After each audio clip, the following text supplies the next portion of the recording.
fenomena dan kemudian menjadi sebuah teori. Teori itu bisa dikatakan teori, kenapa? Karena dia sudah penjelasan itu sudah lepas dari data dan dia sudah deduktif, sudah bisa dipakai untuk semua fenomena.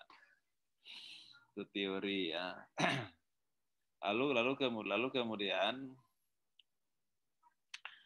nah teori ilmu itu ini kesepakatan para ilmuwan bahwa ilmu itu cirinya harus 3, gitu.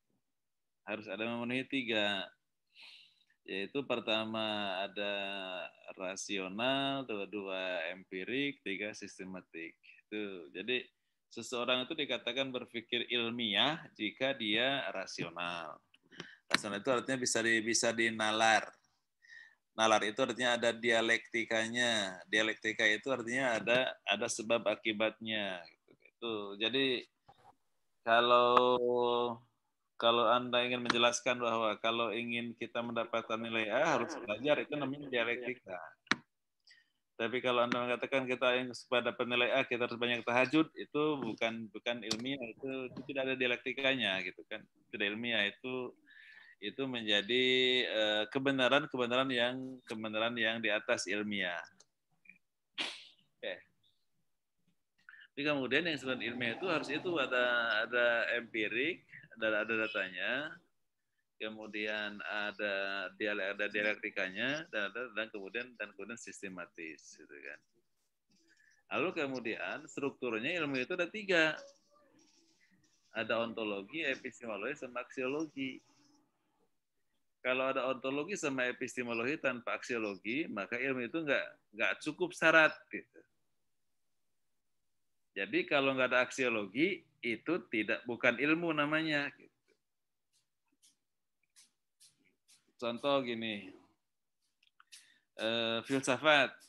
Ketika filsafat nggak bisa aksiologi tentang teorinya, maka filsafat bukan ilmu.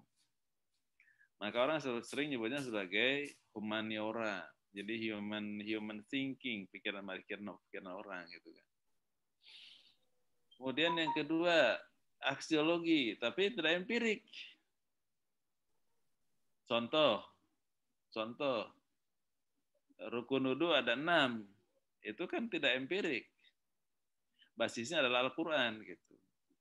Jadi basisnya bukan fenomena, jadi orang mengatakan rukun wudu itu atau rukun wudu itu bukan karena fenomena yang ada di masyarakat, tapi karena dari Al-Quran dan As-Sunnah gitu. Maka kemudian ilmu fikih itu menurut ilmuwan sekuler tadi itu bukan ilmu, itu humaniora. Tapi orang-orang ilmuwan agama tetap mengatakan itu adalah ilmu agama.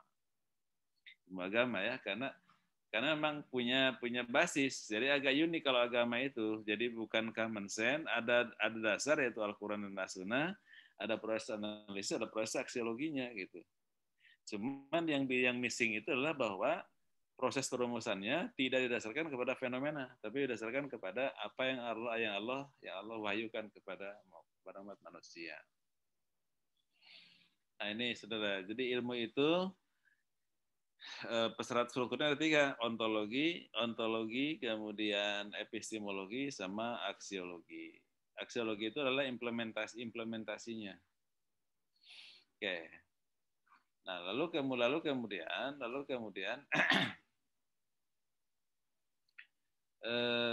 ontologi itu ini yang seringkali orang mengalami kesulitan untuk menjelaskan ontologi. Kalau aksiologi kan gampang, implementasi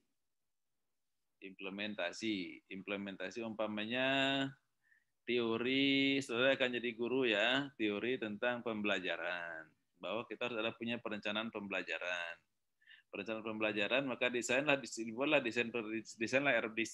desain RPS namanya, rencana pembelajaran semester, perkuliahan semester, rencana pembelajaran di kelas ya. Nah, RPP itu kemudian itu kan sebuah desain ilmiah, karena basisnya adalah kebutuhan di kelas, pengalaman guru, pengalaman siswa, kebutuhan kelas, maka didesainlah desain RPP baru. Nah, ketika RPP itu bisa dilaksanakan, maka kemudian unsur aksiologinya terpenuhi. Ketika RPP itu bisa dijelaskan bagaimana desainnya, ya maka epistemologinya terjelaskan. Kalau RPP itu dijelaskan hakikat keilmuannya, maka ontologinya bisa, metodologinya termasuk dalam kategori ilmiah atau kategori ontologinya atau memenuhi persyaratan ontologis, gitu kan? Sehingga dengan demikian maka ilmu pendidikan adalah ilmu. Kenapa? Karena ontologinya bisa dijelaskan, epistemologinya bisa dijelaskan, kemudian juga aksiologinya bisa dijelaskan. Nah, apa yang tadi saya katakan bahwa ontologi ini bagian yang seringkali orang mengalami kesulitan menjelaskan. Jadi ontologi itu pertanyaan-pertanyaan kan tadi, untuk apa sesuatu itu diadakan? Untuk apa sesuatu itu ada? Dan bagaimana koneksitas antara satu dengan yang lain di antara semua yang ada ini, kan itu kan. Ada ini. Itulah ontologi. Jadi kalau umpamanya saya contohkan dalam makalah itu hijau daun itu karena kalau kita bikin makalah kan kelihatan ada di luar ada pepohonan ya. Ada pepohonan bahwa ada hijau daun. Daun itu kemudian dia berfotosintesis dengan matahari, dia bernafas, kemudian bertumbuh berkembang sehingga daunnya banyak. Kemudian dia bisa mengeluarkan oksigen dari fotosintesis itu, dan oksigen itu dibutuhkan oleh manusia. Gitu. Maka munculnya daun itu adalah dalam rangka untuk supaya ada kehidupan manusia bisa berjalan dengan baik. Kenapa? Karena manusia butuh oksigen. Kalau tidak ada oksigen kita tidak akan bisa bernafas, gitu kan? Jadi munculnya hijau daun dalam kehidupan ini ya secara ontologis memang diperlukan untuk supaya manusia bisa survive, supaya manusia bisa itu. Lalu kemudian relevansinya dengan yang lain tadi, dengan kehidupan manusia, kemudian juga dengan kehidupan binatang lainnya, kan? Dalam dedaunan itu ada binatang kecil, maka ada burung-burung, maka ada semuanya antara burung, daun, binatang kecil sama yang lain itu ada semua keterkaitan antara satu dengan lain sehingga ada relevansinya, ada keterkaitan atau dialektika satu sama lain sehingga kemudian itu semua diperlukan oleh umat manusia. Termasuk ini. Saudara, kalau umpamanya orang mempertanyakan kenapa Tuhan menciptakan coronavirus, padahal itu adalah jahat sekali bagi umat manusia karena kita belum punya akses vaksinnya yang bisa membantu mencoba mengurangi atau menekan gerakan pertumbuhan dia, kan gitu kan. Ini kan kalau dikaji secara ontologis ada yang dikatakan bahwa binatang-binatang tertentu itu kan perlu. Contohnya ini seperti orang biologi mengatakan itu kelelawar itu kan binatangnya kecil, tapi dia untuk makan itu perlu jalan sampai perlu terbang berkilo-kilometer. Maka dia perlu energi. Nah, energinya itu diproduk oleh tubuhnya dengan mengirim DNA dari otaknya masuk ke sel, gitu kan. Tapi kemudian biasanya kalau di sel itu ada sesuatu yang baru di sel itu datang, antibodi itu akan menyerang DNA itu sehingga kemudian dia akan lemas dan kemudian tidak bisa terbang. Maka untuk supaya antibodi tidak menyerang DNA tadi, maka kemudian kelelawar memelihara virus corona itu. Virus corona itu lalu kemudian dikirim kepada sel itu ketika dia mulai terbang, sehingga antibodi sel itu dia akan menyerang corona itu sehingga DNA-nya bisa masuk ke sel dan dia bisa punya tenaga yang kuat untuk bisa mendapatkan makanan. Nah, ini kan artinya bahwa sekarang kita tahu bahwa coronavirus itu sangat jahat dan sangat berbahaya, tapi kan itu juga ada keperluannya, gitu kan. Secara ontologis bisa dijelaskan bahwa itu adalah perlunya. Lalu kenapa bisa masuk kepada manusia, itu salahnya manusia. Makanya Allah mengatakan, "Sarul fasadu fil barri wal bahri bima kasabat aydinas." Kenapa? Kelelawar itu dijual di pasar hand to hand, dari tangan ke tangan, sehingga kemudian virus yang ada di kelelawar itu masuk ke tangan manusia, dan tangan manusia masuk menggaruk mukanya, lalu kemudian virusnya masuk ke hidung, masuk ke tenggorokan, di tenggorokan ada reseptornya. Ketika masuk reseptor, disitulah dia bereproduksi sehingga menjadi jutaan dan sampai miliaran virus, sehingga orang tidak bisa bernafas. Nah, ini kan itu kira-kira penjelasan ontologis. Jadi ontologi itu diperlukan supaya bisa memberikan penjelasan secara logik tentang berbagai hal yang tentang fenomena alam semesta ini. Oke, kira-kira itu. Sedangkan epistemologi itu adalah bagaimana merancang dan mendesain sebuah ilmu. Itulah metodologi. Itulah muncul metodologi kan. Oh, sebelum itu. Tapi kemudian kalau dalam Islam, ontologi itu tidak berhenti pada penjelasan common sense. Karena tadi kan penjelasan common sense bahwa ini diperlukan untuk ini, diperlukan untuk ini gitu kan. Nah, di dalam Islam bahwa di balik itu semuanya ada Allah. Allah yang menciptakan alam semesta dan Allah yang menciptakan hukum alam ini semua gitu. Di hukum alam ini dia ciptakan, dia bikin aturan tentang alam semesta ini, sebagaimana orang memproduksi motor, dia membuat SOP bagaimana motor dioperasikan. Maka alam ini juga dioperasikan bagaimana ada SOP-nya. Siapa yang bikin SOP? Allah. Itulah bahwa kemudian hakikat yang paling besar di balik semua yang ada adalah Allah. Itulah ontologi dalam Islam itu berakhir pada Allah. Tidak berakhir pada common sense. Kalau filosof Barat yang sekuler biasanya berakhir pada common sense. Kalau kita yang Muslim ya berakhir pada Tuhan. Bahwa Tuhan menciptakan tidak ada yang Allah ciptakan itu yang di dunia itu yang sia-sia. Semuanya ada manfaatnya. Dan semuanya Allah ciptakan untuk manusia dengan hukum alamnya. Kemudian hukum alam itu yang kemudian diterjemahkan oleh ilmuwan sehingga menjadi teori-teori ilmu pengetahuan. Oke. Hukum alam itu diterjemahkan oleh para ilmuwan sehingga kemudian menjadi teori-teori sains. Menjadi teori sains.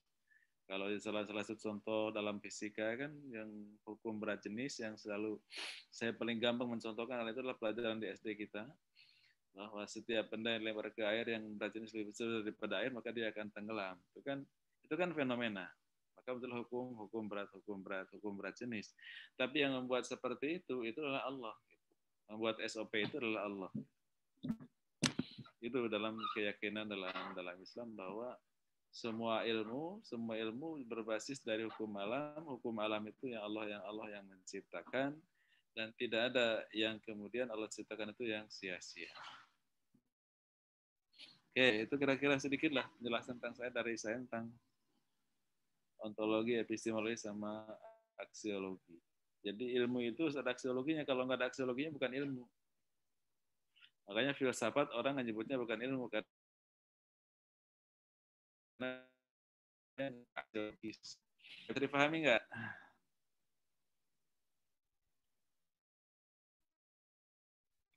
Ada yang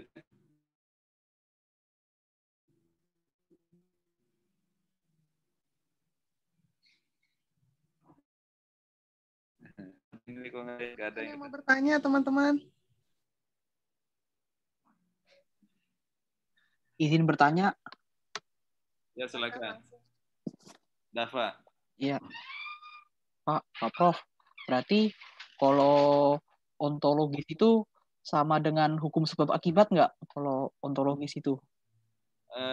Gini, ontologi itu kan sebenarnya dalam bahasa kita hakikat ya. Nah, hakikat ini hakikat sesuatu. Umpamanya gini, kenapa itu apa itu air? Nah, gitu kan. Apa itu air kan itu kan? Terus harus akan dijelaskan bahwa air itu adalah percampuran antara unsur hidrogen sama unsur oksigen, H2O, muncullah air. Kenapa diciptakan air di alam semesta ini, kan? Kemudian muncullah kebutuhan bahwa manusia butuh air untuk ini, untuk ini, untuk ini. Jika tidak ada air, maka kemudian ada. Nah, lalu kemudian siapa yang mengatur ini semuanya? Siapa yang mengatur bahwa manusia itu perlu air untuk minum, bahwa manusia itu perlu air untuk mandi, bahwa manusia itu perlu untuk air untuk sanitasi dan sebagainya? Lalu kemudian siapa yang menciptakan aturan bahwa jika unsur satu atom hidrogen ditambah dua atom oksigen dia akan menjadi air? Itulah Allah Subhanahu wa taala yang menciptakan aturan itu gitu. Itulah ontologi. Jadi ontologi itu bukan dialektika. Dialektika itu sebab akibat itu adalah ciri-ciri ilmu. Ciri-ciri ilmu. Jadi ilmu itu harus rasional. Ilmu itu harus rasional. Jadi kalau tidak rasional dia bukan ilmu. Rasional itu apa? Ada dialektika. Ada dialektika. Tuh, ya. Gini. Pokoknya kita percaya kepada Tuhan, yakin bahwa Tuhan itu ada, gitu kan. Tapi dari mana Allah itu ada dan bagaimana proses Allah itu ada, kita nggak pernah tahu. Maka eksistensi Allah itu bukan objek ilmu, bukan objek sains untuk dijelaskan. Objeknya objek keyakinan. Makanya kebenaran itu ada kebenaran itu kebenaran wahyu, kebenaran common sense, ada kebenaran ilmiah. Kebenaran ilmiah itu level 3 di bawah. Karena dasarnya harus basisnya empirik gitu. Kalau adanya Tuhan, adanya surga, ada neraka itu kan semuanya adalah basisnya kepercayaan. Dia bukan ilmu, tapi adalah keyakinan. Clear ya? Supaya ilmu simpel aja sebenarnya mengatakan bahwa ilmu itu memang adalah penjelasan fenomena. Makanya kemudian gini, nah saya ingin membawa saudara, kenapa di Tarbiyah PAI juga dimunculkan mata kuliah seperti ini, gitu kan? Karena UIN ini pusatnya berpikir metafisis. Kalau metafisis itu kan metafisis itu kan tidak ilmiah karena nggak punya basis data empirik gitu kan. Nah karena basisnya metafisis maka kemudian seringkali untuk hal yang fisik saja dia pakai cara berpikir, cara pendekatan metafisis. Gitu. Contohnya begini, umpamanya ilmuwan Ciputat ngomonglah di televisi kan, ngomong di televisi gitu kan. Saya pikir ini anak-anak SD ini, gitu kan, kalau ingin ditingkatkan prestasinya supaya dia kompetitif di dunia internasional itu, maka harus begini. Nah, saya pikir itu cara berpikir metafisis. Kalau ilmiah nggak begitu. Ilmiah berdasarkan hasil kajian, hasil analisis, penelitian bahwa 3S dicoba dengan melakukan ini hasilnya ini. Maka supaya SD lain juga mempunyai prestasi yang sama, harus melakukan ini. Itu namanya ilmiah, saintifik ya, saintifik. Jadi basisnya data, bukan basisnya saya pikir. Makanya saya menghendaki saudara-saudara jangan terlalu terpengaruh ya dengan cara berpikir yang saya pikir itu. Kalau yang sifatnya empirik, yang physical affairs, physical matters ya bagus, harus scientific, harus basisnya data. Kalau yang metafisis yang memang itu sifatnya informasi supranatural ya boleh saya pikir karena itu memang objeknya metafisis. Clear ya, Dava ya? Terima kasih, Prof. Ya. Tapi in bisa di itu, makalahnya bisa dipahami oleh in ya. Bisa, Prof. Nanti Lebih kalau simpel dibanding yang sebelumnya. lebih simpel, lebih simpel ini kan.